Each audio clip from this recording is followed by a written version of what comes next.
Voilà famille, c'est Soul King sur Wheel of Buzz. On est ensemble.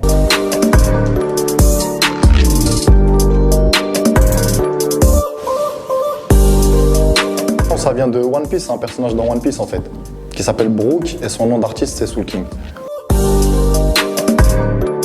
Parce que c'est un démon magnifique qui fait peur au premier abord, mais après il est méga drôle en fait. C'est un morceau que j'ai fait comme ça, en fait j'étais avec mon groupe, on était dans ma voiture, on roulait et tout, j'ai mis l'instru, on a trouvé 2-3 mélodies en fait. Et j'ai une pote à moi qui s'appelle Marine, et genre on l'a charriée dans la voiture, genre on dit Maria, Maria, tu vois. Et donc je suis rentré chez moi, la mélodie elle est restée dans ma tête, je me suis dit ouais c'est bien, ça peut faire un morceau en fait. Moi j'ai commencé à écrire les couplets, quand j'ai commencé à écrire les couplets, ils m'ont mené vers un autre sujet que les filles.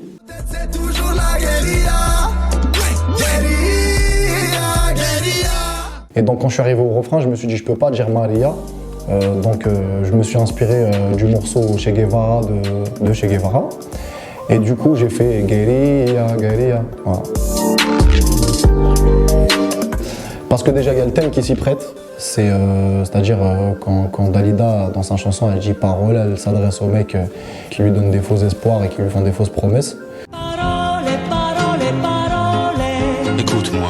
Et du coup, moi, comme les gens, je parle aux gens qui n'ont pas voulu croire en moi. Et du coup, j'ai repris ça. Et le deuxième point, c'est qu'on a un parcours à peu près similaire, c'est-à-dire quand elle quitte son pays pour passer par plusieurs pays pour à la fin réussir sa carrière en France. Donc je trouvais que c'était assez similaire en fait.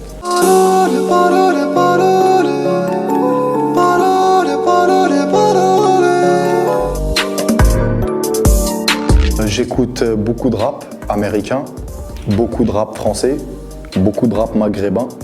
J'écoute du raï, j'écoute du gnawi, du reggae, de la variété française. À moi, c'est un mélange de tout ça en fait. C'est un mélange de tout ça qui fait que c'est Soul King. Cette collaboration, elle s'est faite le plus naturellement possible. On se checkait sur Insta et tout, on se parlait tout ça et tout avec le frérot à l'époque. Moi, je visitais souvent le Maroc quand j'étais jeune, surtout Casablanca.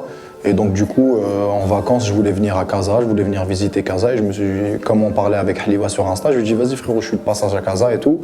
Si tu veux, viens, on fait ça. De toute façon, ça devait se faire, donc voilà, on l'a fait.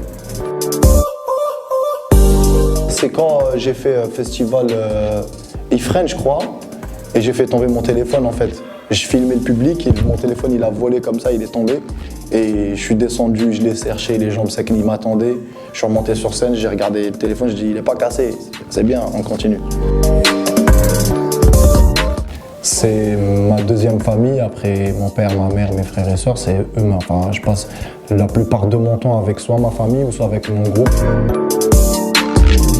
C'est la première fois quand je suis arrivé à l'aéroport en fait. Et que je savais pas que j'étais devenu connu au Maroc et que les gens ils commençaient à venir me voir et tout me féliciter, donc c'était un truc de ouf. Et il y a aussi, j'ai pris des photos avec des policiers marocains, c'est un truc de ouf. Mes projets futurs, c'est d'élargir, de toucher un maximum de public à l'échelle internationale. Je pense notamment aux pays latinos, enfin tout ce qui est l'Amérique latine et tout. J'espère essayer de toucher ça. Et aussi de continuer à sortir des albums à succès, que ce soit pour le Maghreb, pour l'Europe.